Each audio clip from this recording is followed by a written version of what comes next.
নমস্কার। বিশ্বকবি রবীন্দ্রনাথ ঠাকুরের লেখা প্রশ্ন। ভগবান, তুমি যুগে যুগে দূত পাঠাইছ বারে বারে দয়াহীন সংসারে। তারা বলে গেল ক্ষমা করো সবে, বলে গেল ভালোবাসো, অন্তর হতে বিদ্বেষ বিষ নাশ। বরণীয় তারা, স্মরণীয় তারা, তবুও বাহির দ্বারে আজি দুর্দিনে ফিরানো তাদের ব্যর্থ নমস্কারে।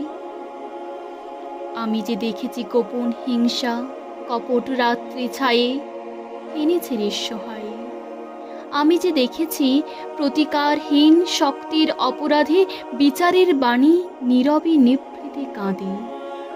আমি যে দেখিনু তরুণ বালক উন্মাদ হয়ে ছোটে, কি যন্ত্রণায় মরেছে পাথরে নিষ্ফল মাথা কোটে।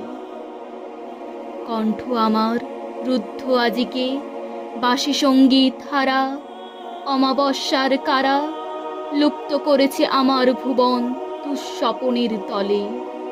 তাই তো তোমায় সুধাই অশ্র জলে, যাহারা তোমার বিষাইছে বায়ু, নিভাইছে তব আলো। তুমি কি তাদের ক্ষমা করিয়াছ? তুমি কি বেসেছ ভালো?